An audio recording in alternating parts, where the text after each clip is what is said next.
Hola chicos, ¿cómo están? Buenas tardes a todos, bienvenidos. Bien, vamos a comenzar un teórico más con algunas informaciones antes de comenzar para ver dónde estamos ubicados dentro de lo que es el cursado de la materia. Nos quedan todavía aproximadamente un mes completo de clase, 4 semanas, ¿sí? La semana que viene, el día miércoles, yo hice la corrección en el cronograma porque estaba errado, decía día martes. La semana que viene, el día miércoles, tienen parcialito. Miércoles 6 de miércoles 6 de octubre, el segundo parcialito. Los temas que van a estar incluidos en ese segundo parcialito van a ser los temas de ontogenia B, junto con los mecanismos de activación de un linfocito B y las características de un linfocito B1, B2 y B3. Después vamos a trabajar también, van a también ser evaluados en ontogenia T, junto con los mecanismos de activación de los T-helpers y los T citotóxicos que vimos, y ver un poquito los distintos subtipos de linfocitos T que tenemos, T con TCR gamma delta, NKT, ¿sí? También va a entrar el tema de complejo mayor de histocompatibilidad, que fue el tema que desarrollamos la semana pasada, complejo mayor de histocompatibilidad, y el tema de trasplantes, que es el tema que vamos a desarrollar hoy, relacionado un poco con el tema de complejo mayor de histocompatibilidad que ya vimos la semana pasada. La semana que viene, el día viernes, es feriado nacional, viernes 8, y el lunes 11 también es feriado nacional. Yo voy a distribuir a lo largo de la semana que viene y la siguiente 3 teóricos. En vez de tener 4 teóricos en esas 2 semanas, vamos a tener 3 teóricos. Van a haber algunos grupos que tengan 2 teóricos la semana que viene y un solo teórico la semana del 12, 13 de octubre, y van a haber grupos que la semana que viene van a tener un solo teórico y 2 teóricos la semana siguiente. Yo voy a hacer un pequeño cronogramita de clases y voy a ir citando a determinados grupos. Seguramente la semana que viene los horarios van a ser habituales. Lo que va a cambiar es la segunda semana de octubre. Ahí quizás en algunas clases solamente estén citados algunos grupos y no todos los grupos, como a veces tengo 2 o 3 grupos en un horario, ¿sí? Así que a partir de la semana que viene, cuando yo informe los links, por favor miren bien a qué grupos le corresponde el teórico. En general, la semana que viene no van a haber cambios, les va a tocar igual que siempre. Los cambios van a ser la segunda semana de octubre. Con respecto a la pregunta que me acaban de hacer del horario de la semana que viene, el parcialito, miércoles 7 de la mañana, como siempre. Y con respecto a seminario, la semana que viene hay seminario, sí, hay seminario. Esta semana no hay seminarios la semana que viene. Ya me voy a fijar, chicos, los powers que faltan realmente. Sí, me di cuenta hoy que faltaban algunos powers, se los voy a subir. Ya me fijo cuáles eran los que estaban faltando y se los voy a subir. Les decía,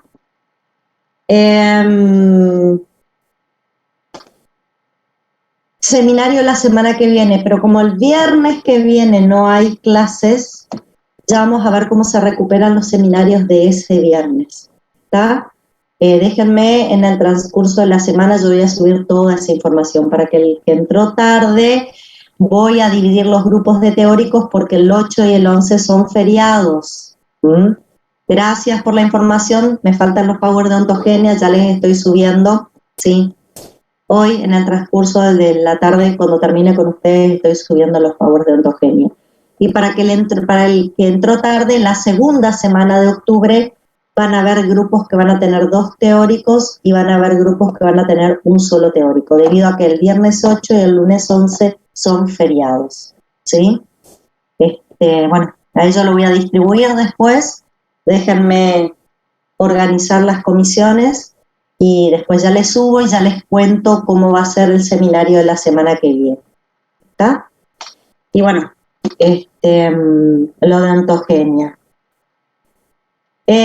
También a lo que me están preguntando les tengo que subir el capítulo de trasplante.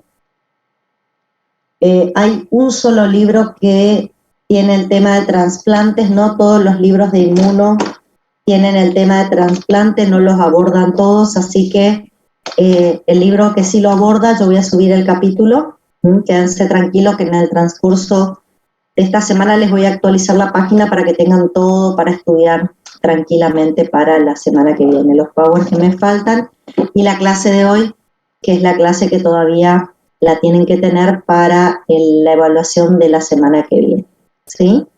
Y después ya nos estaríamos metiendo en los últimos temas que hacen al tercer parcialito. En esas semanas que tengamos los últimos temas, vamos a poner algunas clases de tutorías, ¿sí? Vamos a solicitar algunas clases de tutorías, aunque no les agrade, pero para que no les coincida con nada, en general las clases de tutorías van a ser los sábados a la mañana. Entonces, todos se pueden organizar y entrar los que quieran a la tutoría. Y lo que voy a pedir es que me graben las tutorías y para los que no pudieron acceder a la tutoría y quieran ver qué se habló, dejarles la grabación de las tutorías también, ¿sí? Recuerden que las tutorías no son obligatorias, chicos, ¿sí? Es para el que quiera, para el que tenga ganas de hacer preguntas. Ya a partir de la semana que viene voy a hablar con la facultad para que una vez que pasen estos feriados, ya voy a hablar con la facultad para que de acá al final de la era me permitan darles tutorías, sobre todo ya para ir empezando a cerrar todo el tema de inmunología. Bueno, no sé si, bueno, perfecto, el power de complejo mayor, también les voy a subir los powers, perfecto. Ahora cuando terminemos me pongo al día con ustedes. Bien, chicos, voy a abrir el power para comenzar con el tema de hoy. El tema de hoy está muy relacionado con lo que trabajamos la clase pasada, que era más que nada complejo mayor de histocompatibilidad, porque, como vimos, los genes que codificaban a esas proteínas del complejo mayor de histocompatibilidad eran genes que tenían las características de ser polimórficos. Y ese polimorfismo lo que iba a provocar es que cuando realizamos trasplantes de tejidos, muchas veces haya incompatibilidad o no haya un reconocimiento adecuado de los tejidos trasplantados, justamente en base a estas proteínas que vienen de estos genes polimórficos.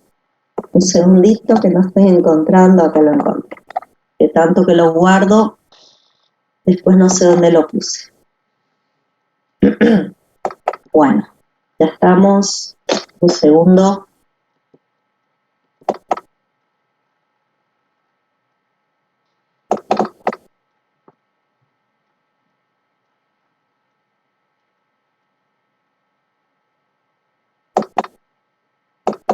Ahora sí.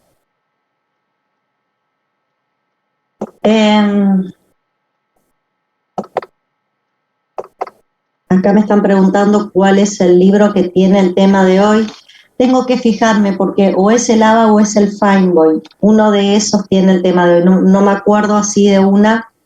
Lo iba a mirar. Si me dejan un segundo lo miro. Yo acá lo tengo a mano. acá la info. Si me dan un segundo ya les cuento si es el Findpoint o el Avast el que tiene el capítulo de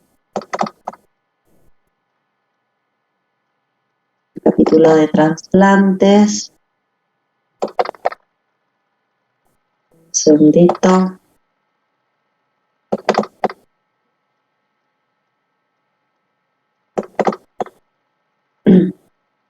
Ya estoy.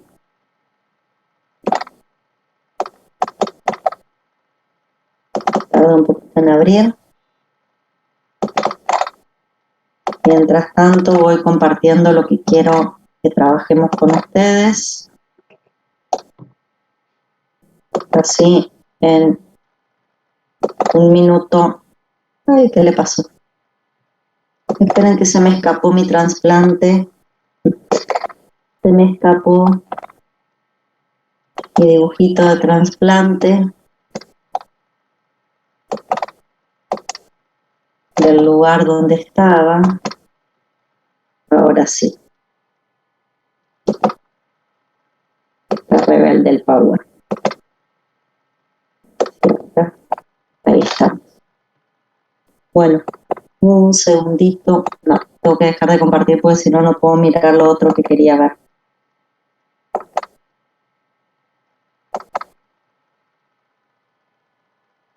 Estoy con ustedes.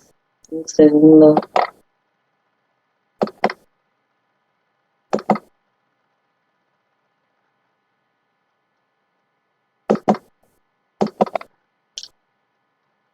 Bueno, está tardando un poco en abrir, así que le vamos a suspender por ahora.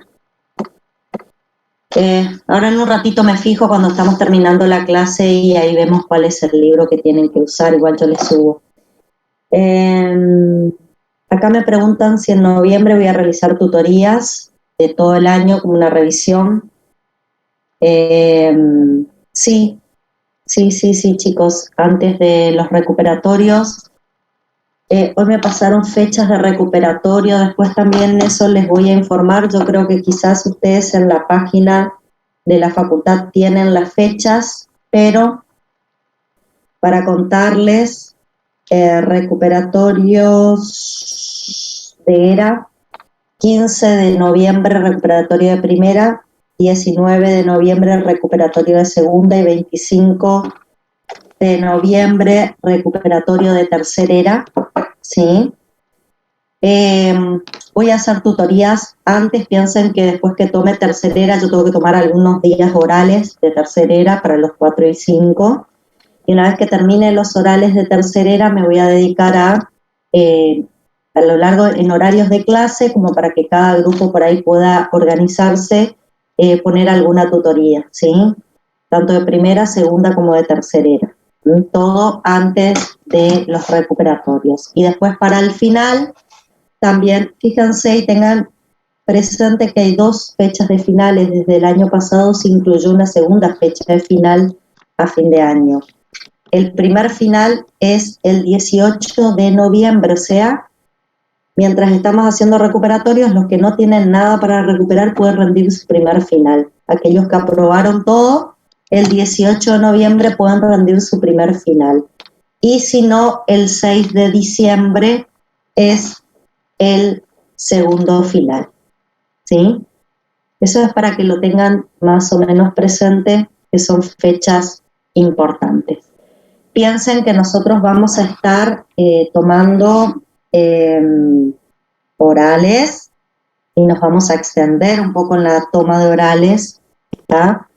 Pero en general esas son las fechas que tenemos propuestas. En los recuperatorios las características son iguales a las ERA, son exámenes muy parecidos y 4 y 5 va oral en recuperatorios, 6 queda aprobado el recuperatorio. Y final, todos van a oral. Los que tengan más de 4, todos van a oral en el final. Fechas de finales, 18 de noviembre y 6 de diciembre. Son las 2 fechas. Bueno, comenzamos, chicos, porque si no, se nos va la hora. A ver si ahora Me abrió porque no me estaba abriendo el libro. Ahí me abrió. Quería mirar lo que me preguntaron en qué libro está el capítulo de trasplantes.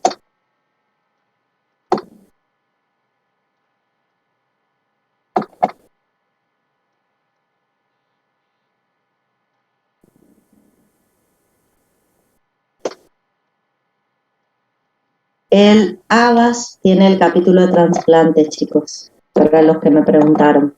Solamente el ABAS tiene el capítulo de trasplante. Acá me están preguntando con respecto a la fecha de final del 18 de noviembre. No es para alumnos del año pasado. Pueden rendir ustedes siempre y cuando ya hayan aprobado las 3 eras. Porque piensen que el 18 están todavía recuperando eras. Si se llevaron alguna era, probablemente no puedan usar esa fecha del 18 de noviembre. Y van a tener que usar la fecha del 6 de diciembre para el final. ¿Sí? Ojo, el que usa la fecha del 18 de noviembre, por los días, no le permite usar la fecha del 6 de diciembre. O rinden el 18 de noviembre o rinden el 6 de diciembre. ¿Mm? Y el 18 de noviembre es para los que, llegado a finales de octubre, hayan aprobado las 3 eras. Esa mesa la pueden usar todos los que hayan aprobado las 3 eras a esa fecha. ¿Mm? No es solamente para los que hayan cursado el año pasado, es para todos. Pero tienen que tener las 3 eras aprobadas. Y si rinden el 18 de noviembre, no pueden rendir el 6 de diciembre. ¿Mm? Bueno, porque tienen que tener 45 días. La fecha de la tercera era, me parece que era 25 de noviembre. Déjenme ver. Yo igual después le publico, chicos, quédense tranquilos, esto yo lo voy a poner en el aula. 25 sí, de noviembre es la fecha tercera era recuperatoria. Y la era es la primera semana de noviembre. ¿Sí? La tercera era. Y el segundo llamado es a comienzo de febrero. La primera semana de febrero es el otro llamado de final. Primera semana de febrero. Bueno, arrancamos. Yo después les pongo todo, lo del año que viene todavía no tengo, pero después le pongo todas las fechas en avisos. ¿Mm? Y los recuperatorios son iguales a las eras. Se rinde un escrito y 4 y 5 pasa a un oral. Bueno, comenzamos con trasplantes. Vamos a tratar de definir algunas cuestiones primero para poder hablar de trasplantes. ¿A qué vamos a hacer referencia cuando hablamos de trasplantes? Vamos a hablar de trasplantes cuando colocamos células, tejidos u órganos, o sea, cuando hacemos un injerto en una persona que es receptora. ¿Sí? Cuando hablamos de un trasplante tiene que haber un donante que va a ser el que va a darnos al tejido, a los órganos o a las células y va a haber un aceptor, ¿sí? Ya vamos a ver que existen diferentes tipos de trasplantes, se pueden dar entre individuos de una misma especie o individuos de diferente especie. Y hay una denominación particular que es la transfusión. Ese término se utiliza fundamentalmente cuando el trasplante se hace de células sanguíneas circulantes, de plasma o de sangre entera, ¿sí? Cuando trasplantamos glóbulos rojos desplasmatizados, cuando trasplantamos solamente glóbulos blancos, plaquetas, plasma o sangre entera, hablamos de transfusión, ¿sí? Bueno, como les decía, el trasplante se puede dar entre individuos de una misma especie. Sí, acá me plantean el trasplante xenogeneico, xenogénico, xenotrasplante. Me decían que se puede usar piel de pescado. En realidad yo nunca le escuché el tema de piel de pescado, pero bueno, si lo han escuchado, lo que quiero que sepan es que no siempre vamos a usar 2 individuos de la misma especie, o sea, el donante puede ser un individuo de una especie diferente. Por ejemplo, sí he escuchado trasplantes de válvulas cardíacas de cerdos en humanos, por ejemplo, ¿sí? Hoy en día ya no se realiza tanto porque el tema de la donación ha sido muy desarrollada y la gente hoy en día es mucho más consciente de donar tejidos y órganos, entonces como que este xenotrasplante entre diferentes especies es como que ya no se realiza tanto, pero en algunas circunstancias todavía es válido y ese trasplante entre individuos de diferentes especies recibe el nombre de trasplante xenogeneico, xenotrasplante. ¿Estamos? Bueno, lo más común es el trasplante halogénico, esto es lo más común, entre dos individuos de una misma especie que no están emparentados o que no tienen concordancia total entre sus genes, dos individuos que no pertenecen a la misma familia. Ahí hablamos de un trasplante halogeneico o alotrasplante, esto es lo más común que tenemos. Si no, podemos tener un trasplante singénico, esto sería el ideal para nosotros, que se den entre gemelos idénticos, donde indudablemente no vamos a tener problema con los genes porque voy a estar trasplantando tejidos u órganos de un individuo a otro con la misma carga genética. Ahí es imposible que haya alguna especie de rechazo. Tampoco es posible que haya rechazo cuando hacemos un trasplante autólogo o un autotrasplante. Nosotros mismos somos nuestros donantes. Ustedes se van a preguntar, bueno, pero ¿cómo puede ser que me haga un autotrasplante? No todos los órganos que se trasplantan post-mortem, chicos. Yo puedo hacerme, por ejemplo, es muy común en las transfusiones de sangre, si yo voy a tener una cirugía mayor, un mes antes se me hace una extracción sanguínea, se me guarda mis unidades de sangre y bueno, el día que yo tengo mi cirugía, mi misma sangre se me vuelve a introducir. O, por ejemplo, a veces el trasplante de piel suele ser un autotrasplante. Por ejemplo, un trasplante singénico, sin que sea post-mortem de uno de los gemelos, puede ser, por ejemplo, un trasplante renal. Uno de los riñones de uno de los gemelos es trasplantado a otro. Eso es muy probable que pueda ocurrir, ¿sí? No todos los trasplantes se hacen de cadáveres a receptores vivos. Algunos trasplantes pueden ser de donantes vivos a receptores vivos, dependiendo qué es lo que trasplantamos. Por ejemplo, se puede trasplantar también un fragmento de hígado. El hígado tiene la capacidad de hacer mitosis y aumentar de tamaño y de esa forma, de algún modo, fortalecerse en el receptor sin que el donante pierda la totalidad de su tejido hepático.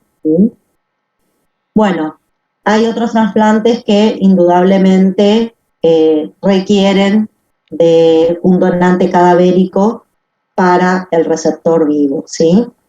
Pero bueno, independientemente de todos los trasplantes, tiene que existir compatibilidad para que el tejido u órgano trasplantado sea aceptado. En el caso de las transfusiones sanguíneas, quizás ustedes lo saben, ¿no es cierto? Necesitamos compatibilidades de los grupos ABO y RH para tener una correcta aceptación de las células transfundidas. En el caso de los órganos sólidos también nos ocurre lo mismo, solamente que las proteínas que van a determinar la compatibilidad o no del tejido trasplantado no tienen que ver siempre, aunque sí es importante el grupo sanguíneo, pero hay otras proteínas que son importantes en esa compatibilidad, ¿sí? Bueno, ¿cuáles son las proteínas más importantes para involucrar en el rechazo o fracaso de un injerto, sobre todo de tejidos sólidos? Acá aparecen las proteínas del complejo mayor de histocompatibilidad. Esas proteínas que nosotros la clase pasada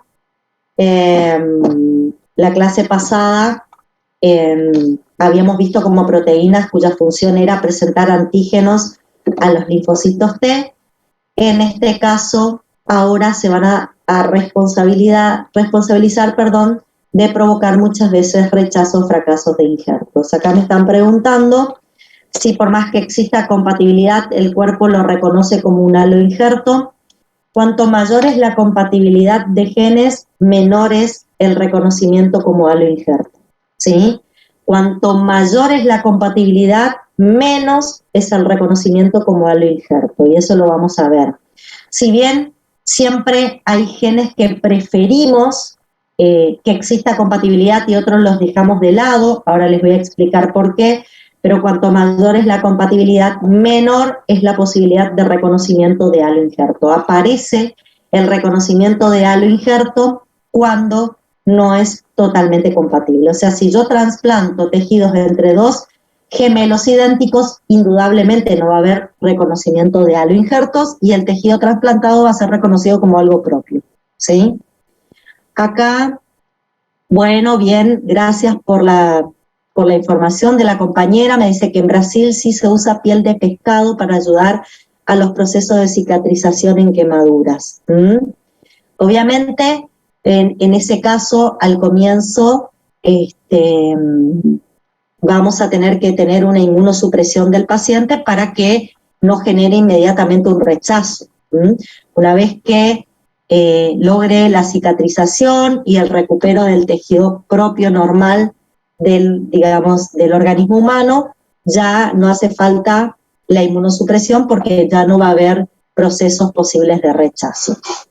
Como les decía, las proteínas que fundamentalmente, así como en los grupos sanguíneos, las proteínas que median el rechazo son esas glicoproteínas A, B, la D que genera el factor sanguíneo. Acá, cuando hablamos de tejidos sólidos, también son importantes los grupos sanguíneos, ya vamos a ver por qué, pero más importantes son esas proteínas del complejo mayor de histocompatibilidad. Y ahora lo vamos a entender por qué. También quiero que sepan que hay antígenos secundarios del complejo mayor de histocompatibilidad.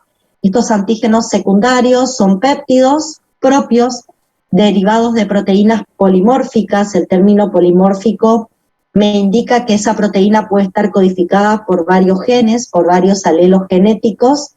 Están heredados independientemente del HLA y son presentados en la superficie celular por las HLA, pero como son proteínas a veces diferentes entre individuos de una misma especie, son proteínas que también pueden generar estas incompatibilidades y desencadenar estos rechazos. Sin embargo, los más importantes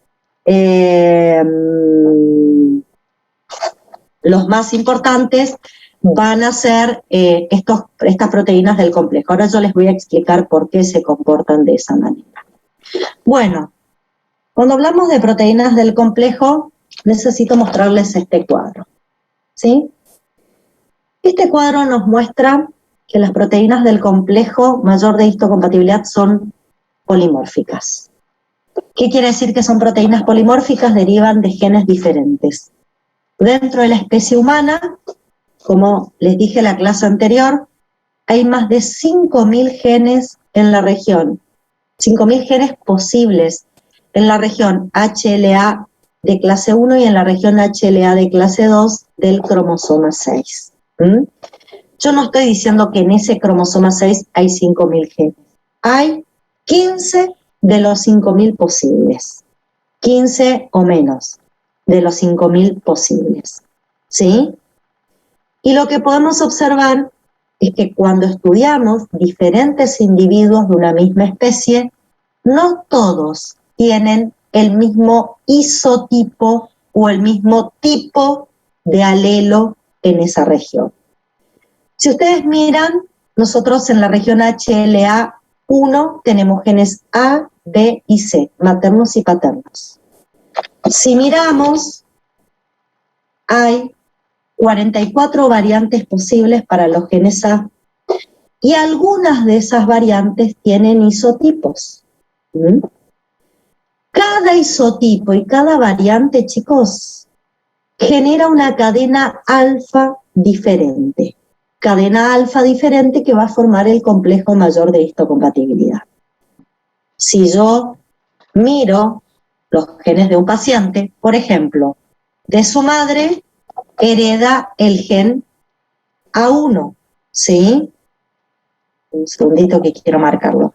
De su madre hereda el gen A1, de su padre hereda el gen A3. Muchas veces estos genes a su vez tienen isotipos. ¿Mm? Cada isotipo y cada gen provoca o genera una cadena alfa diferente. Si vemos con los genes B, que también generan cadenas alfas, hay 49 genes diferentes y varios isotipos. Fíjense, el gen B71 tiene 70 isotipos diferentes.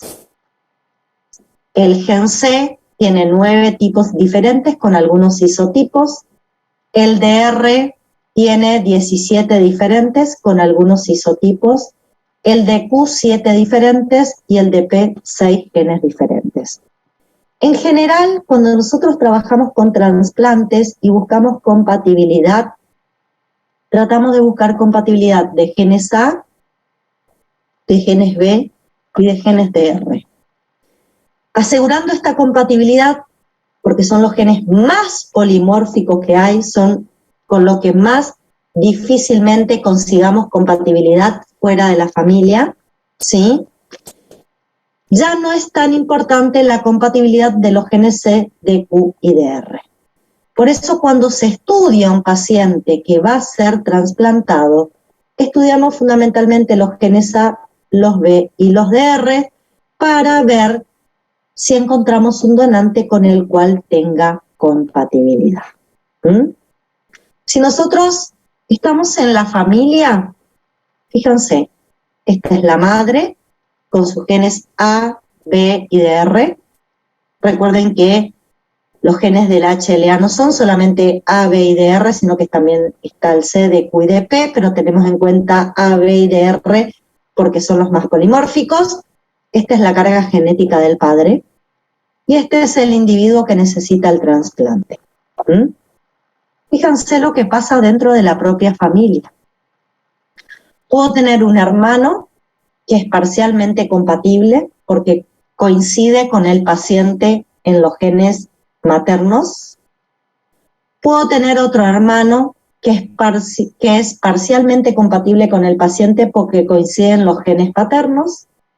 Puedo tener un hermano que es totalmente incompatible con el paciente porque no tiene ni siquiera los genes maternos ni los paternos que tiene mi paciente. Recibió el otro alelo, digamos, recibieron los otros alelos. ¿Mm?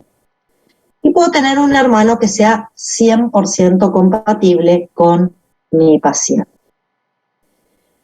A ver, como esto se hereda en bloque, se hereda el C, el DP y el DQ en bloque, los mismos, indudablemente mi paciente va a ser 100% compatible con este hermano en particular. Por lo tanto, si yo tengo un paciente que necesita un trasplante y me pongo a mirar en su familia, ¿a cuál de los hermanos voy a elegir como futuro donante? ¿Al 1, al 2, al 3 o al 4? Indudablemente voy a elegir al hermano 4. Pero ¿qué pasa si por ahora solamente nació el 1 y el 2? Y estos hermanos todavía no nacieron, no existen en la familia. Y voy a tener una compatibilidad parcial. En general lo que haría es a ver en la población general qué posibilidad de compatibilidad encuentro. Si los hermanos o son compatibles parcialmente porque los otros todavía no nacieron, no existen, existen solamente el primero y el segundo, me pongo a mirar en la población general. ¿Qué pasa en la población general? Lograr una compatibilidad de genes es mucho más difícil. Fíjense, si yo quiero encontrar los 12 genes A, B, C, D, R, D, P y D, Q totalmente compatibles con una persona, y más o menos tengo que estudiar 1,5 billones de personas para que aparezca un compatible. Es más o menos la probabilidad. Indudablemente no tenemos muchas personas que donen, así que a veces es más fácil buscar en la familia y arreglarnos con la compatibilidad parcial y dejar a la suerte el posible rechazo por no tener una compatibilidad total. O, ¿qué otra cosa puede pasar en esta familia? Acá me dicen si los padres son primos, puede haber uno de ellos histoidéntico, bueno, ahí se facilitaría, pero ¿cuál es el problema cuando tenemos descendencia entre parientes cercanos?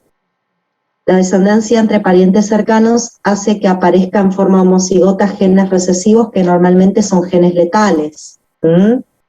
Aparecen abortos o enfermedades graves con mayor frecuencia cuando tenemos descendientes entre familiares directos, porque ahí se vuelven o aparecen en forma homocigotas algunos genes recesivos que justamente complicaría la situación. Pero bueno, el apunte que me dieron puede ser posible. López Uriburu, ¿querés consultar algo? ¿Podés activar micrófono? Profe, es por eso que había visto varias películas que le recomiendan a los padres como tener otro hijo que pueda donarle al hermano. Bien, tenés mucha razón, María Graciela. Justamente a eso iba. Cuando se buscan los familiares directos y no se encuentra, lo que se hace, es lo que dijo un poco la compañera, instar a los padres a tener otro hijo, pero no se los busca de manera natural al tercer hijo o al hijo que va a venir como futuro donante. Se hace una manipulación genética. Se toma óvulos de la madre, espermatozoides del padre, se generan embriones y se busca específicamente el embrión, este embrión, el que sea un gemelo idéntico genéticamente al paciente que necesita el trasplante. Se busca, general, ustedes me van a decir, ¿de qué nos está hablando, profesora? Que los padres van a tener un hijo que después va a ser el donante. No es para todos los donantes, generalmente se usa para los donantes de médula ósea, que son donaciones in vivo. Los donantes de médula ósea son personas que, estando vivos, sin que tengamos que llevar a ninguna situación extrema, durante su vida pueden donar células madres pluripotenciales. Entonces, normalmente esto que plantea la compañera se da en pacientes que tienen leucemias, tienen algunos cánceres de médula ósea, algún mieloma. Entonces, lo que se hace es tomar espermatozoides de la madre y del padre. En general se estudia los óvulos y los espermatozoides para ver qué genes HLA tiene. Entonces, de la cantidad de óvulos maternos y espermatozoides paternos, se elige el óvulo y el espermatozoide que tenga esta carga genética. Se los fecunda, se los une, se los fecunda, se le coloca ese embrión a la madre y luego de 9 meses nace este hermano que va a ser el resto de su vida el donante perfecto para nuestro paciente inicial. Supongo que los que han visto películas de este tipo ven que hay un componente ético importante en todo esto, porque es como que estamos exponiendo a este individuo a nacer para el resto de su vida pasar por procesos médicos que impliquen constantemente ser donantes de su hermano. ¿Está? Pero bueno, esas ya son cuestiones que exceden la clase de hoy. Pero lo que cuenta la compañera es cierto, y ahí está un poco, necesitamos la compatibilidad de genes HLA. Y en donde más cerca encontramos la compatibilidad de genes HLA en los descendientes de los mismos parenterales, del mismo papá y de la misma mamá. Si nos tenemos que ir a la población general, ¿podemos encontrar? Sí, pero es mucho más difícil. ¿Cómo ocurren los trasplantes rutinarios que se realizan? Y bueno, acá hay varias cuestiones en los trasplantes rutinarios. Primero, tenemos pocos donantes y tenemos mucha necesidad de receptores de tejidos. Tenemos personas que están en listas de esperas, hay personas que están en urgencia dentro de una lista de espera, y independientemente cuáles son los genes HLA que tiene el tejido que aparece, generalmente ellos son los primeros trasplantados. Entonces ustedes me van a decir, no se respeta entonces la compatibilidad HLA, y en realidad hay, no sé, una córnea para trasplantar. Bueno, la compatibilidad en córnea no es tan difícil porque no hay respuesta inmune a nivel de la córnea, no es tan importante la respuesta inmune, pero por ejemplo, hablemos de un trasplante pulmonar, ¿sí? Y bueno, en realidad lo que prioriza son los que están en lista de emergencia. Y dentro de los que están en lista de emergencia se ve quién tiene mejor compatibilidad. Digo mejor porque nunca va a ser una compatibilidad absoluta cuando yo tomo un tejido que surge de la población general y lo busco trasplantar. En el caso de la médula ósea, que se hace trasplante de dadores vivos, supongo que algunos de ustedes estarán informados, formarán parte, hay a nivel mundial una lista, un banco de datos de donantes de médula ósea. Cuando ustedes donan sangre, una de las preguntas que se le hace es que si quieren ser donantes de médula ósea. Entonces, sus células sanguíneas son estudiados en los genes HLA, fundamentalmente los leucocitos sanguíneos son estudiados para ver qué genes HLA tienen, y ustedes pasan a formar parte con un nombre y apellido y con una identificación de cuáles son sus genes HLA. Entonces, a nivel mundial hay una lista de posibles donantes y cuando surge una necesidad de alguien que necesita, si no encuentra en sus familiares directos un posible donante, se recurre actualmente a ese banco de datos y les puede pasar que si ustedes están en el banco de datos de repente les digan, en Brasil necesitamos sus células madres pluripotenciales. Bueno, ahora estamos un poco complicados con la pandemia, pero por ahí la persona que es donante se le puede consultar si quiere viajar a un determinado sitio para en ese sitio donar, porque ahí hay una persona totalmente compatible con sus células madres pluripotenciales, con sus genes HLA, y bueno, ser donante en ese sitio de esa persona. Eso actualmente, bueno, ahora con el tema de la pandemia esto se complicó todo, pero ocurría. Yo me podría haber anotado y de golpe en Europa hay una persona que requiere y bueno, se me consulta. Si yo accedo, viajo a ese sitio, se me hacen las extracciones de células madres pluripotenciales, se le ponen al receptor y de esa manera tratamos de lograr la máxima compatibilidad. Obviamente que eso es algo muy costoso, pero bueno, si el receptor se hace cargo de los gastos y demás, probablemente estas cuestiones se dieron, o sea, hay varios ejemplos de estas situaciones. ¿Está? Bueno, ¿cómo se inicia la búsqueda del donante? Primero, en hermanos. Si no hay compatibilidad, primero estudiamos los HLA de baja resolución. ¿Qué es estudiar HLA de baja resolución? Miro si tiene el 1, el 2, el 203, el 210, el A3, el A11. Eso es mirar los HLA de baja resolución. Cuando no encuentro compatibilidad en donantes que son emparentados directamente, cuando empiezo a buscar, no hay donantes familiares y empiezo a buscar en la población general, ya tengo que estudiar una alta resolución de los genes HLA. ¿Qué quiero decir? Tengo que estudiar los subtipos.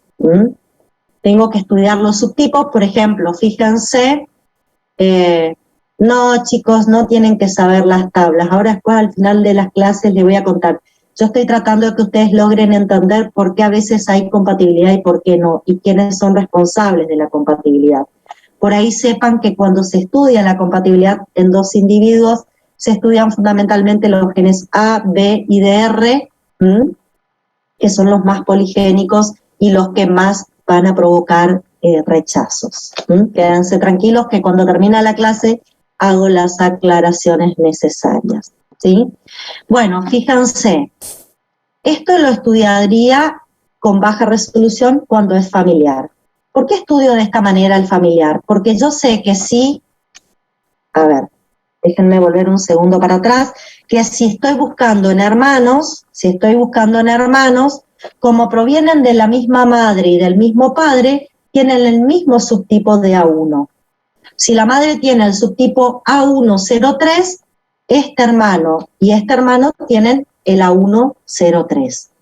Por eso no busco en alta resolución, pero cuando me voy a la población general, Mi paciente tiene el A103 y el A301. Estos subtipos tiene. Bueno, cuando yo busque en la población general, tengo que buscar con esta especificidad. Por eso cuesta tanto encontrar una compatibilidad absoluta. Y por eso hablo de que 1 en 1,5 billones puede resultar compatible con una persona. Porque ya no solo me quedo en la baja resolución, sino que tengo que empezar a ver los subtipos del HLA-A1 para ver si realmente hay compatibilidad. Eso lo hago, la búsqueda en alta resolución, cuando no encuentro en los familiares directos, ¿sí? Bueno, ¿por qué ocurre el rechazo? Y acá sí tienen que saberlo esto. Esto es parte de lo que quiero que sepan. Hasta acá, cuando hacemos trasplantes, tiene que ver compatibilidad de genes HLA, A, B y DR, porque son los más, los que presentan más, se me fue la palabra, hoy lo dijimos, más polimorfismo, A, B y DR. Y son los genes que van a codificar las proteínas que van a provocar rechazo. Ahora bien, ¿por qué ocurre un rechazo? Porque cuando nosotros hacemos un trasplante, esas proteínas, cuando no son idénticas entre el donante y el receptor, ¿sí? Ustedes van a decir, ¿por qué no son idénticas? A ver, vamos a hacer un pequeño ejemplo en un dibujito para que ustedes me puedan entender lo que yo les quiero contar. Cuando no hay una compatibilidad, un segundito. Ustedes tienen un individuo.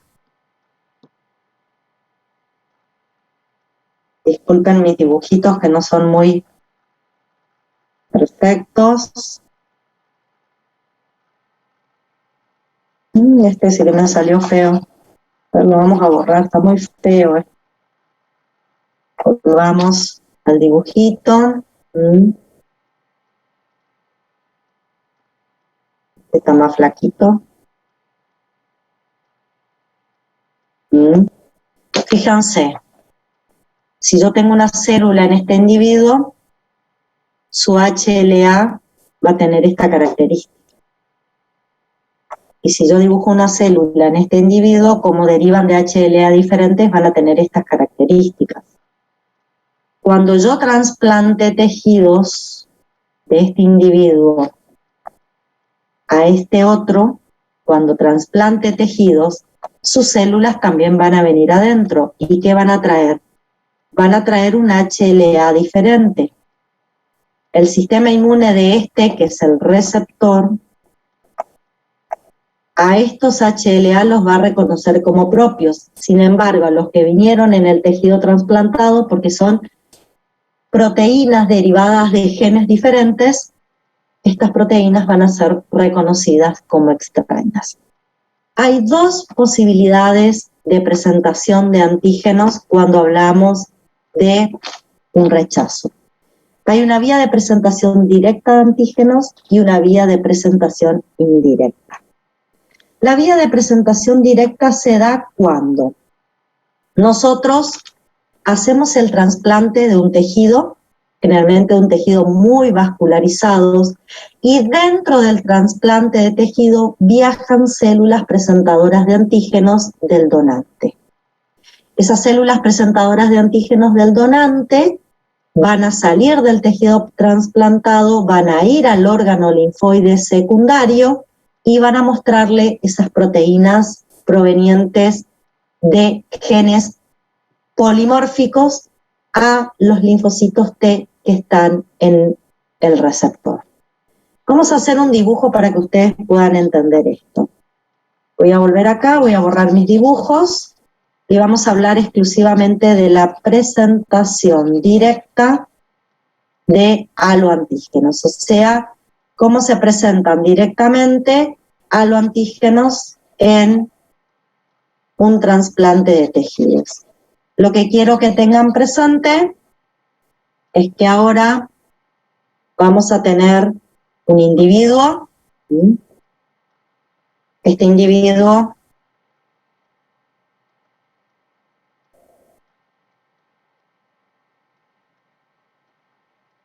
disculpen la deformidad, perdón.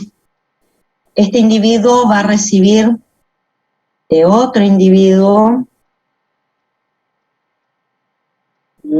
Este es el donante. Este es el receptor. Vamos a suponer que vamos a trasplantar un hígado. Es el hígado y se lo vamos a trasplantar a este individuo. Acá viene el hígado trasplantado.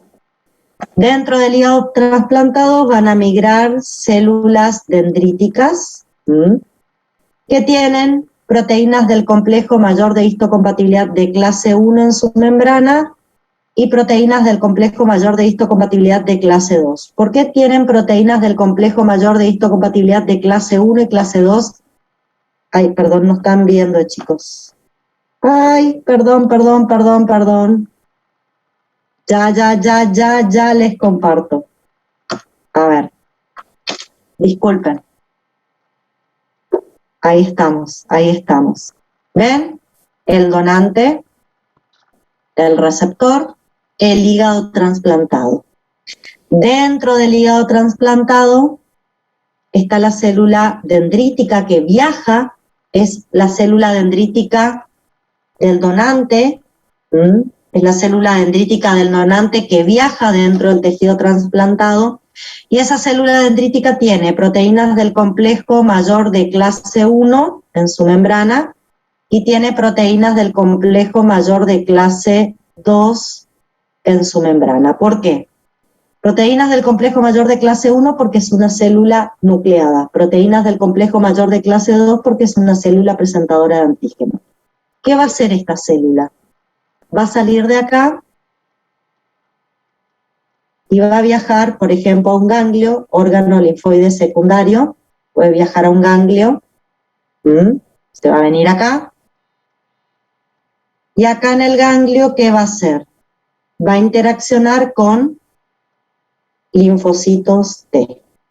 Y la interacción va a ser mostrando las proteínas del complejo de clase 1 o la interacción va a ser mostrando proteínas del complejo de clase 2.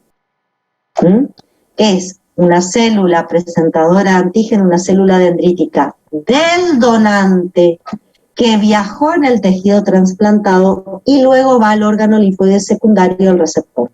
Y ahí, ¿qué pasa en el órgano linfoide secundario del receptor? ¿Qué nos ocurre ahí?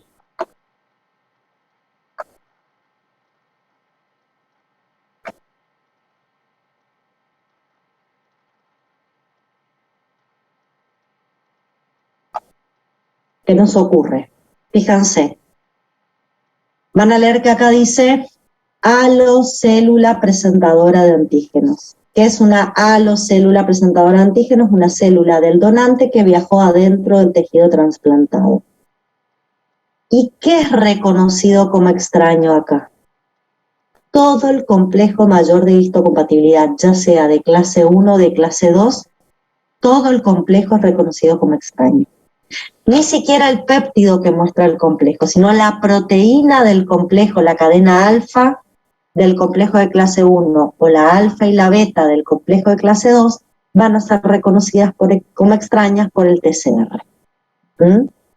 ¿Qué va a generar esto? Acá va a generar activación de linfocitos TCD4 o activación de linfocitos TCD8, en este caso. Bueno, ¿cómo es la presentación indirecta? La presentación indirecta es un poco más compleja. Ya les voy a compartir la pantalla, prometo que no voy a hacer lo mismo que hoy. A ver, un segundo.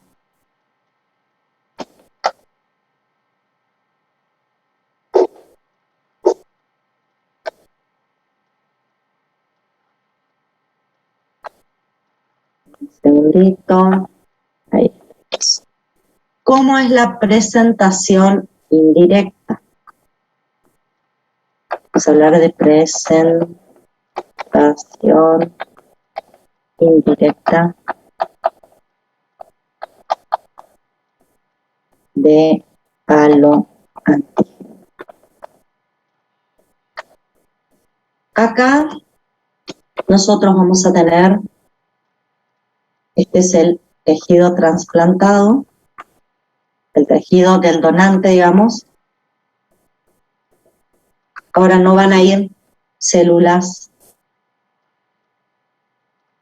al receptor, se va a trasplantar el tejido y las células dendríticas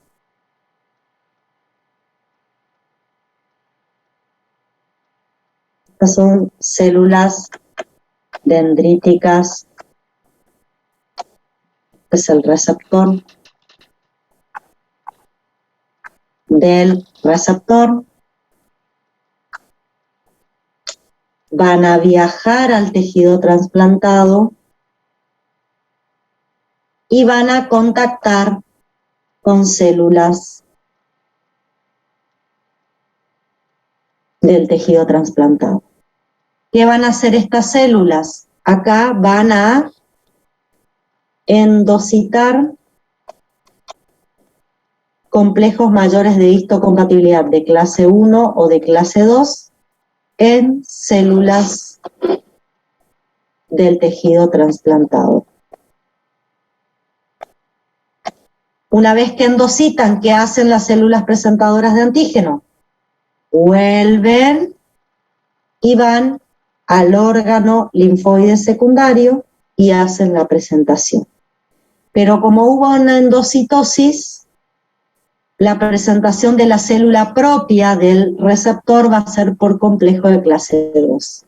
Acá, en este lugar, te van a tener la célula presentadora de antígenos del receptor, va a tener un complejo mayor de histocompatibilidad de clase 2 y acá va a mostrar péptidos del complejo mayor de histocompatibilidad de clase 1 o de clase 2 del donante. ¿Y a quién se lo va a mostrar? Al TCR de un CD4 positivo. O sea que por este mecanismo únicamente puedo activar CD4 positivos. La célula dendrítica del receptor se mete adentro de tejidos, reconoce los complejos mayores de histocompatibilidad que están en las células del tejido trasplantado, los endocita a esas proteínas del complejo, los procesa, va al órgano linfoide secundario y se los muestra al TCD4. Péptidos de proteínas provenientes del complejo mayor de histocompatibilidad. Entonces, si vamos a la imagen que tenemos en el Power, ustedes acá pueden ver, esta es una célula presentadora de antígenos del receptor y lo que está mostrando acá son péptidos derivados de una molécula de halo complejo mayor de histocompatibilidad. ¿Por qué halo complejo mayor de histocompatibilidad? Porque es una proteína del complejo mayor de histocompatibilidad proveniente del trasplante. Ella se metió en el trasplante, endocitó las proteínas del complejo dentro del trasplante, sale, se va al órgano linfoide secundario del receptor y se lo muestra fundamentalmente a los TCD4, porque como entró por endocitosis, va a activar fundamentalmente TCD4. Entonces, ¿qué vamos a tener? Una vía directa, donde la célula presentadora de antígeno del donante va a ir con complejos mayores de histocompatibilidad, que pueden ser de clase 1 o de clase 2, a activar los linfocitos T del receptor. Esto va a estar en el órgano linfoide secundario del receptor.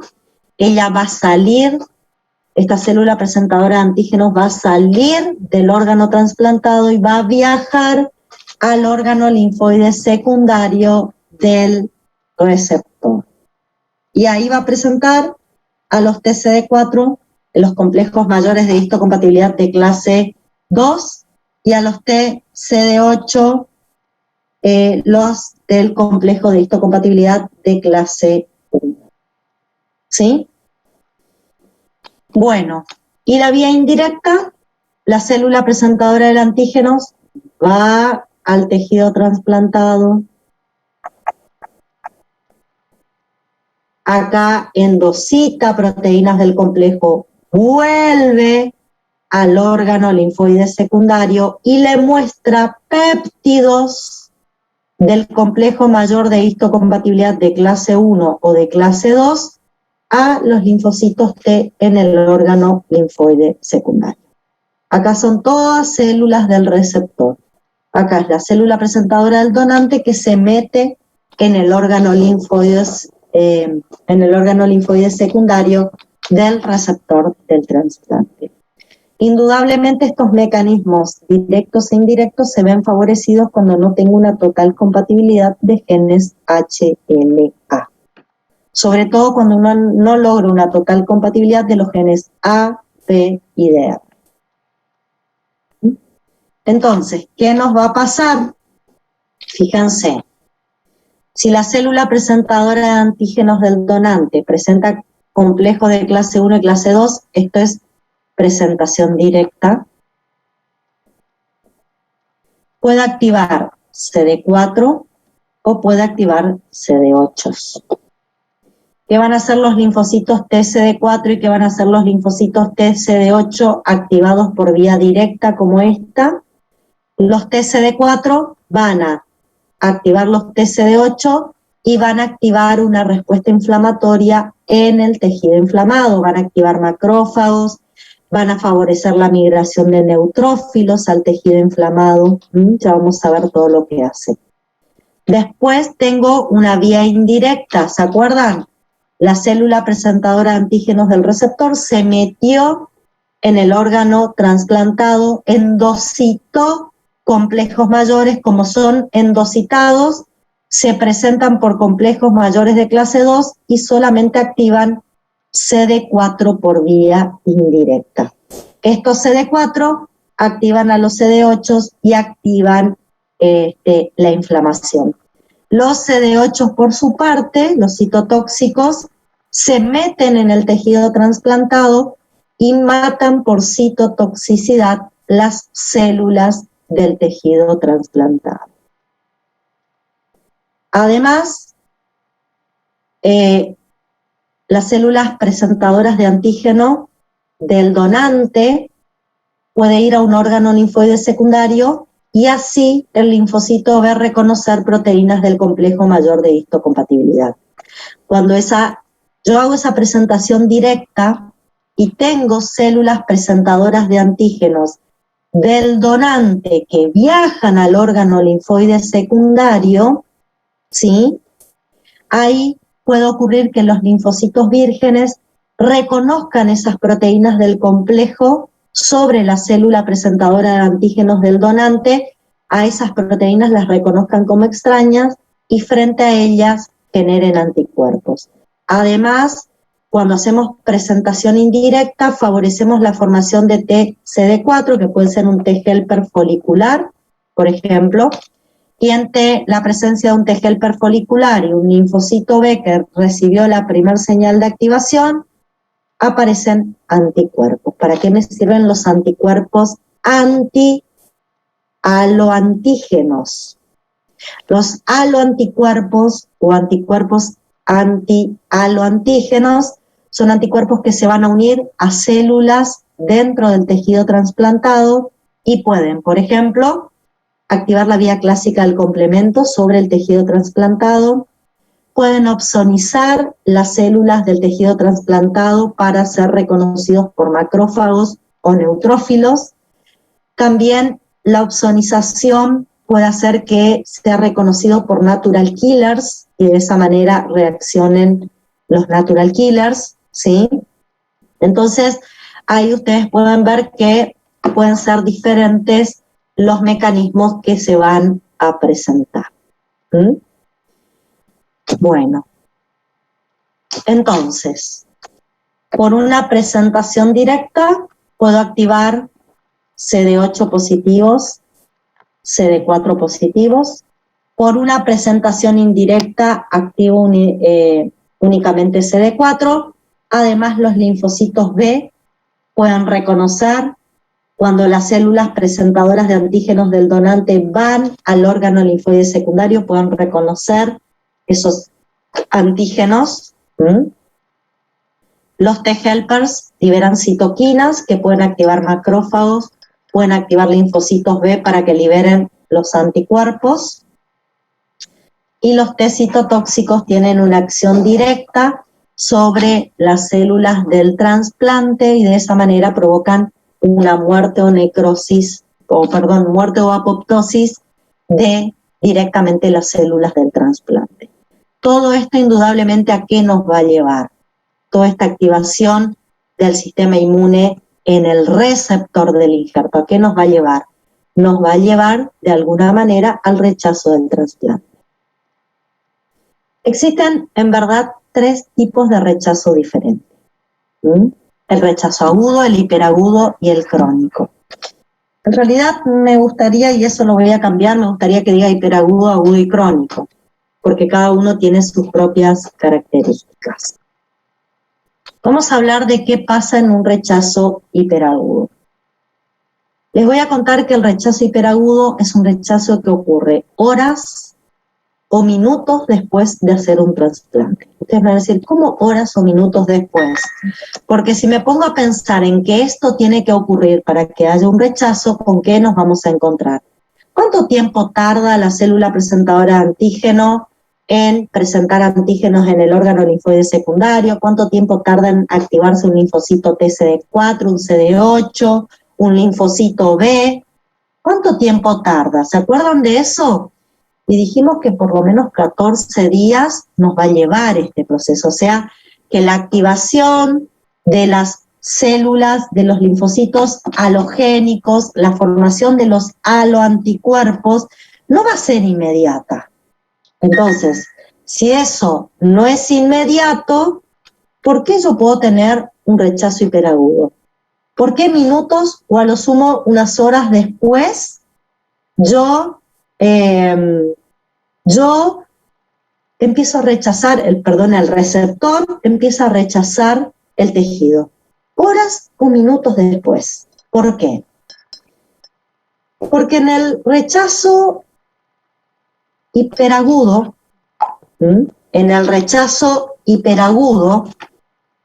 están involucrados otros elementos. Acá están involucrados anticuerpos, anti-ABO y anticuerpos anti-HLA preexistente. ¿Qué quiero decir con eso? Uno de los componentes fundamentales en un trasplante es la compatibilidad sanguínea. Y ustedes me van a decir, ¿pero por qué la compatibilidad sanguínea si lo que estoy trasplantando es un tejido sólido? Ojo, vieron que los antígenos del grupo que hacen que tengamos un grupo sanguíneo A, un grupo sanguíneo B, AB, o sea, del grupo sanguíneo 0, son glicoproteínas que están expresadas en la superficie de los glóbulos rojos, ¿no es cierto? Eso lo habrán estudiado en fisiología. Si yo tengo un grupo sanguíneo A, es porque tengo un determinado tipo de glucoproteína sobre la superficie de mis glóbulos rojos. Si tengo el grupo sanguíneo B, es porque aparece otro tipo de glucoproteína. Y si aparecen ambas, tengo el grupo AB, y si no está ninguna, tengo el grupo 0. En realidad es la presencia de determinados hidratos de carbono en ese oligosacárido que conforma el glucopéptido. Pero bueno, les cuento que esos glucopéptidos no solo están en el glóbulo rojo, esos glucopéptidos también lo puedo observar en la superficie de mis células endoteliales. ¿Sí? Entonces, fíjense qué puede pasar si yo tengo un donante del grupo A y tengo un receptor del grupo B. Cuando se trasplantan órganos sólidos también se trasplanta la sangre que está dentro de esos órganos sólidos, sangre con plasma. Pero fundamentalmente lo que me interesa es que el receptor tiene anticuerpos anti-A. El receptor va a tener anticuerpos anti-A. Por más que no haya la mínima cantidad de sangre en el órgano trasplantado, ¿qué va a pasar? Cuando yo conecte el órgano y la sangre del receptor empiece a circular dentro del tejido trasplantado, ¿qué va a tener la sangre del receptor? Va a tener anticuerpos anti-A. ¿Y qué tiene el endotelio del tejido trasplantado si el donante tenía el grupo sanguíneo A? ¿Qué va a tener en su membrana el endotelio? Va a tener el antígeno A. Entonces, los anticuerpos anti-A del receptor van a tomar contacto con el antígeno A en el endotelio del tejido trasplantado. Porque, como dije, si el donante tenía el grupo sanguíneo A, este glicopéptido A, lo llamamos así, no solo va a estar expresado en los glóbulos rojos, sino también en las células endoteliales, que va a determinar la unión de los anticuerpos al antígeno dentro del tejido trasplantado. Va a activar el complemento por la vía clásica, se van a liberar anafilotoxinas, quimiosinas y opsoninas, se va a generar un foco inflamatorio, se van a exponer proteínas de la matriz endotelial, se va a activar el sistema del complemento, se va a formar un foco inflamatorio con la activación del sistema del complemento. Ese foco inflamatorio y esa activación, se va a generar un foco inflamatorio y además de activarse el complemento se va a activar la coagulación, porque se van a exponer proteínas subendoteliales. El aumento de la permeabilidad vascular y todo esto va a determinar que se expresen proteínas subendoteliales y se active la coagulación. Cuando se activa la coagulación, ¿qué va a pasar? Se van a formar trombos o coágulos. Los trombos pueden obstruir vasos de pequeño calibre en el tejido trasplantado. El coágulo puede obstruir la luz de este vaso que están viendo ustedes. Este vaso puede resultar totalmente obstruido por el coágulo. Y la obstrucción de la circulación o la obstrucción de vasos sanguíneos dentro del tejido trasplantado, ¿qué van a generar? Van a generar un infarto y una necrosis del tejido trasplantado. Y ese infarto y esa necrosis van a provocar el rechazo. Y eso va a ocurrir unas horas posteriores a realizado el trasplante. ¿Cuál va a ser la causa del rechazo hiperagudo? Las isohemoaglutininas preformadas ABO o anticuerpos anti-HLA. O sea, yo puedo tener un receptor que tenga un anticuerpo HLA contra un HLA que ya está previamente en el donante. ¿Sí? Ustedes me van a decir, pero no hacíamos la compatibilidad. Sí, pero por ahí no tenemos una total compatibilidad y el receptor ya tiene anticuerpos preformados. La pregunta del millón es ¿cómo una persona puede tener anticuerpos anti-HLA preformados?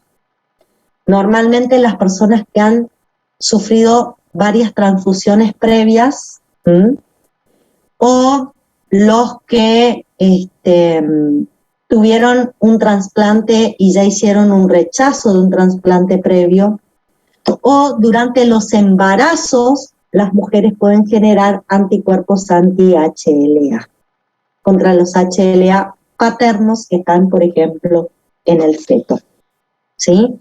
Entonces, de esa manera una persona tiene preformado anticuerpos anti-HLA y cuando le trasplantamos un tejido, como los anticuerpos están preformados, se van a unir a antígenos del endotelio. El endotelio son células nucleadas, van a tener complejos mayores de clase 1, y si hay anticuerpos contra ese complejo mayor de clase 1, va a haber un rechazo hiperagudo.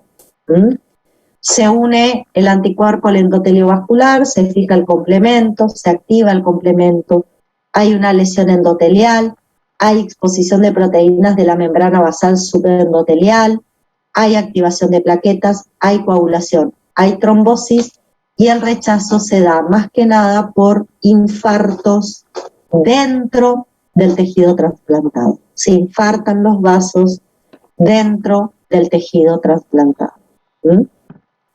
Acá está un poco por qué puedo tener anticuerpos anti-HLA previamente, transfusiones, preinjertos, varias transfusiones preinjerto, el embarazo, como les dije, y el rechazo de un primer injerto que fue incompatible. ¿Cómo puedo evitar un rechazo hiperagudo? Les cuento que los rechazos hiperagudos no son frecuentes. Generalmente evitamos los rechazos hiperagudos. ¿De qué manera? Tratando de trasplantar tejidos en personas que son compatibles en el sistema ABO, ¿sí? Es una de las condiciones en los trasplantes, que el donante y el receptor tengan compatibilidad en el sistema ABO. Y segundo, se hace una técnica que se llama cross-match, que lo que se hace es enfrentar suero o plasma del receptor con leucocitos del donante y se ve si el receptor tiene anticuerpos anti-HLA frente a los leucocitos del donante. Si el cross-match resulta positivo y el receptor demuestra tener anticuerpos frente al leucocito del donante, obviamente el trasplante no se realiza porque va a tener un rechazo hiperagudo inmediato. Si el cross-match es negativo, o sea, no hay anticuerpos anti-HLA frente a los leucocitos del donante, por más que después yo trasplante hígado, no importa, el trasplante se puede realizar. Así que esta prueba de cross-match es importantísima. Ahora bien, no solo puedo tener un rechazo hiperagudo del tejido, también puede aparecer un rechazo agudo. El rechazo agudo es un rechazo que aparece a las semanas posteriores al trasplante. Se da entre individuos donde no hemos logrado una compatibilidad absoluta de los genes HLA y se da porque hay una activación directa e indirecta de linfocitos T y porque hay una activación de linfocitos B que van a generar aloanticuerpos. Le vamos a dar el tiempo para que se active de forma directa e indirecta, o sea, esto que nosotros vimos acá va a ocurrir, activación directa e indirecta, posterior al trasplante, se van a activar linfocitos B, y vamos a tener linfocitos T aloreactivos y anticuerpos aloreactivos. Más o menos 2 o 3 semanas. 2 o 3 semanas. ¿Y qué va a pasar? Va a empezar con una lesión vascular. ¿Por qué va a empezar con una lesión vascular? Porque van a aparecer, por ejemplo, los linfocitos CD8 positivos, citotóxicos, van a reconocer proteínas del complejo mayor de histocompatibilidad en el endotelio o en células parenquimatosas y van a descargar el contenido de sus gránulos produciendo citotoxicidad. ¿Sí? Directamente van a matar las células en el endotelio o las células parenquimatosas. Le van a causar apoptosis. También los anticuerpos aloreactivos pueden reconocer las proteínas del complejo mayor de histocompatibilidad sobre la membrana del endotelio. Esto puede activar el complemento por la vía clásica, liberar anafilotoxinas, quinosinas, opsoninas, se va a formar un foco inflamatorio, se van a exponer proteínas subendoteliales, se va a activar el sistema de la coagulación. Fíjense, los TCD4 y CD8 van a reaccionar frente a los antígenos, ya sean células endoteliales o células parenquimatosas, produciendo en el caso de los CD8 la lisis directa de las células del injerto, y en el caso de los CD4 secretando citoquinas que atraen y activan a células de la inmunidad innata, neutrófilos, macrófagos, monocitos, produciendo un foco inflamatorio o una endotelitis. En el caso de los T-helper1 que pueden aparecer para liberar interferón gamma y factor de necrosis tumoral alfa, los T-helper 17 van a liberar interleuquina 17, esto va a contribuir a la activación de macrófagos. Recuerden que los macrófagos van a liberar el contenido de sus gránulos, produciendo destrucción en ese proceso inflamatorio, destrucción de células del tejido trasplantado. Los anticuerpos se unen a los antígenos, activan el complemento, producen la lisis celular, el reclutamiento y activación de neutrófilos. Los neutrófilos descargan el contenido de sus gránulos, liberan radicales libres en el tejido trasplantado, se forman trombos, y todo esto va a llevar a una lesión vascular y parenquimatosa que va a terminar con un rechazo del trasplante en las primeras semanas posteriores al trasplante. ¿Cuándo ocurre? Cuando no tengo una total compatibilidad HLA entre donante y receptor. Y permito que existan estos mecanismos de activación que yo les evidencié. ¿Cómo puedo evitar este rechazo agudo? Normalmente se evita este rechazo agudo con la inmunosupresión del receptor del injerto. Inmunosupresión que no puede ser de por vida, pero por lo menos si yo inmunosuprimo, van a desaparecer las células presentadoras de antígeno del tejido trasplantado, se van a morir con el paso de los días las células presentadoras de antígeno del tejido trasplantado, o sea que la presentación directa va a desaparecer, y la posibilidad que me queda y no la puedo frenar una vez que recupera su sistema inmune la persona trasplantada es la presentación indirecta. No puedo evitar que las células presentadoras de antígeno del receptor se metan en el tejido trasplantado y reconozcan las proteínas del complejo como extrañas. Pero en ese caso lo que suele aparecer es un rechazo crónico. Si yo inmunosuprimo los primeros tiempos al paciente trasplantado, evito la presentación directa.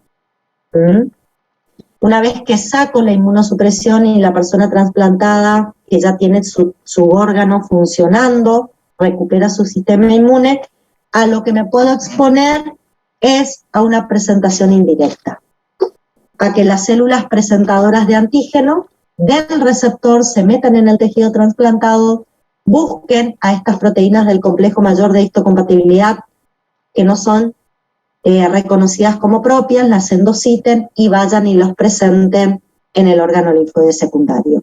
En ese caso solamente vamos a activar linfocitos T-helpers, pero es suficiente. ¿Por qué?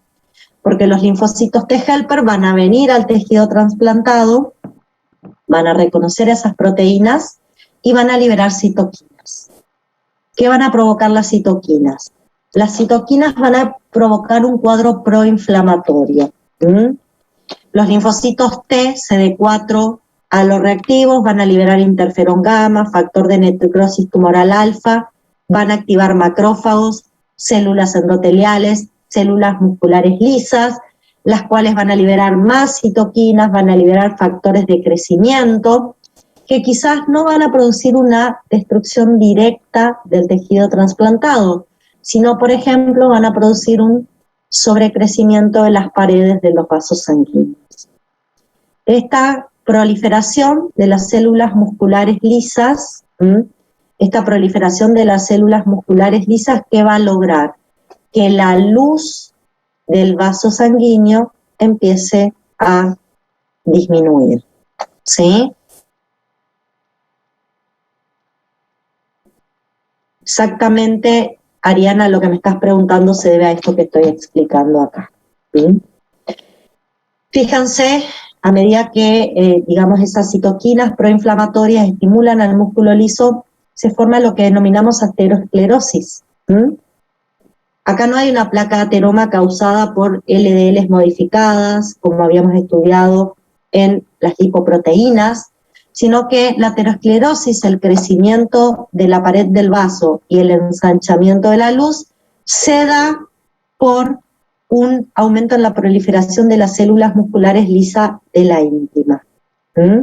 Esta oclusión que empieza a sufrir los vasos sanguíneos dentro del tejido trasplantado empiezan a generar hipoxia y hasta anoxia en el tejido trasplantado, hasta que en un determinado momento pueden llevar al rechazo total. ¿Sí? Fíjense, a medida que avanza la aterosclerosis, hay una reducción del flujo sanguíneo en el parénquima. Eso hace que aumente el tejido fibroso. Aumenta la activación de fibroblastos por la falta de oxígeno. Entonces, las células normales del tejido trasplantado ahora van a ser reemplazadas por tejido colágeno, que no es el tejido que cumple la función, ¿sí?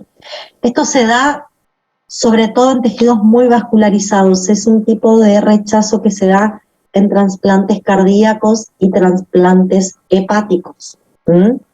Esa fibrosis intersticial, que es respuesta al daño parenquimatoso por la isquemia se produce por los brotes repetidos del rechazo agudo, por la pérdida de la luz debido a la arteriosclerosis que hay dentro del injerto, va a ir de alguna manera sustituyendo el tejido normal por tejido fibrótico, o sea que con el paso del tiempo, ¿qué va a pasar con el tejido trasplantado? No va a ser funcional. No va a ser totalmente rechazado, pero tampoco va a ser funcional. Porque esta isquemia va a llevar al reemplazo por tejido fibrótico no funcional. Y esto hace que, por ejemplo, 2 o 3 años después de un trasplante que pareció exitoso, una persona sufra el rechazo. O sea, en realidad el rechazo tiene que ver con que el tejido trasplantado se vuelve hipofuncional. El corazón pierde la contractilidad cardíaca, el hígado pierde las funciones hepáticas, y el paciente en esas circunstancias suele necesitar un nuevo trasplante. Si sobrevive a este rechazo crónico, dependiendo del tejido que fue trasplantado, si sobrevive, va a necesitar un nuevo trasplante. ¿Qué pruebas de compatibilidad se hacen normalmente para cuando hacemos un trasplante y tratar de asegurarnos que estas situaciones no ocurran? Una de las pruebas de compatibilidad, como les dije, es fundamental la tipificación de los grupos sanguíneos.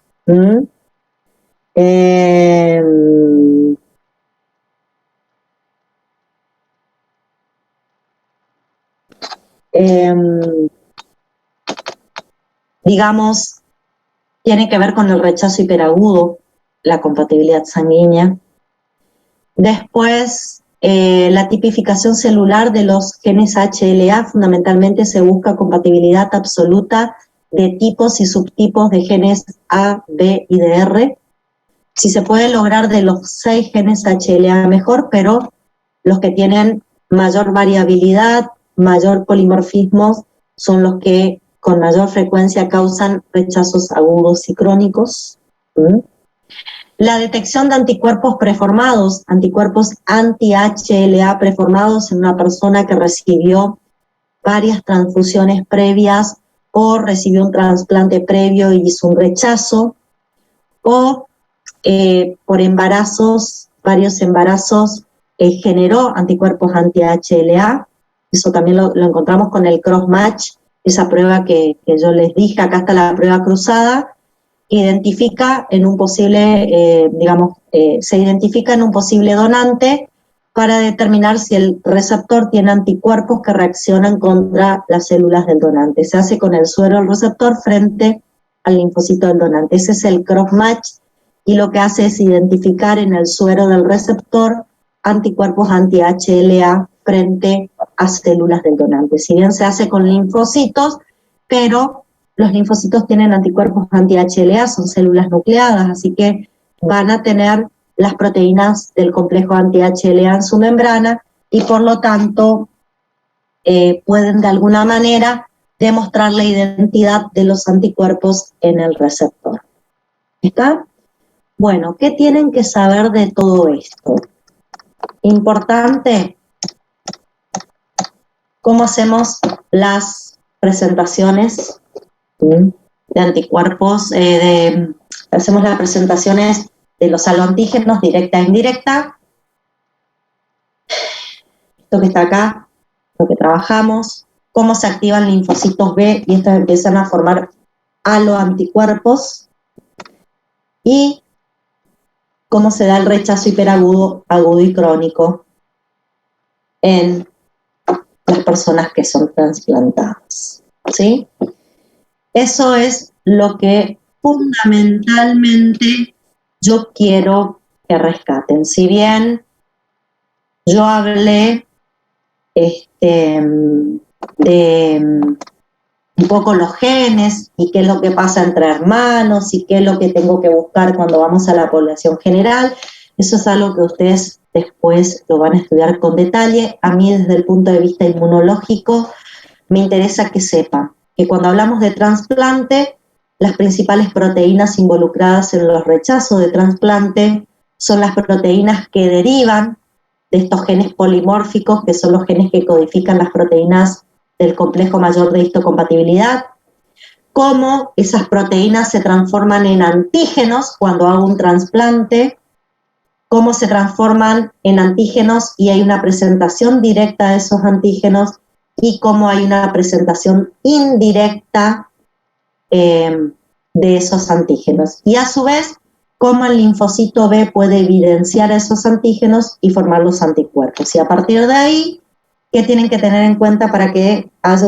un rechazo hiperagudo? ¿Qué tienen que tener en cuenta para que haya un rechazo agudo? ¿Y qué tienen que tener en cuenta para que haya un rechazo crónico de trasplante? Eso es lo que quiero que les quede en claro la clase de hoy.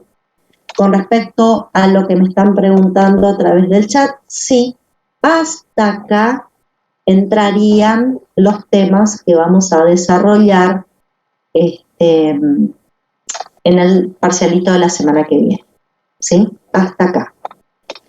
El otro tema que vamos a desarrollar la segunda clase esta semana, que es la respuesta inmune frente a virus, es un tema que ya va a entrar en el último parcialito. Hasta acá es el parcialito de la semana que viene. Acá me preguntan si no hay manera de evitar los rechazos crónicos, si no hay cómo tratar con fármacos para evitar justamente el rechazo crónico. Es que no siempre se da un rechazo crónico. En determinados individuos, sobre todo cuando la incompatibilidad HLA es muy grande, ahí probablemente hay más chance de un rechazo crónico. Ustedes piensan que al paciente no lo pueden mantener inmunosuprimido el resto de su vida para que el tejido no sea rechazado, porque si no, lo tienen que envolver en una burbuja totalmente aséptica y no lo van a poder dejar salir a la calle a ese paciente. Porque lo inmunosuprimo para que no rechace el tejido, pero cualquier bichito que circula por el ambiente lo va a enfermar. Entonces, bueno, ahí se juega un poco a la suerte y ahí seguramente, yo no estoy ahí, hago un poquito de agua, reconozco qué otras cosas se puede hacer para evitar el rechazo crónico, pero les digo, juega mucho el azar, hay personas que hacen rechazo crónico y todo tiene que ver con cuál fue la incompatibilidad inicial, porque a veces ante la necesidad de trasplantar y de alguna manera aumentar la vida de una persona y se trasplanta al que está en urgencia sin tener en cuenta tanto esa compatibilidad, ¿sí? Y se juega un poco con que el sistema inmune después no genere tanto rechazo.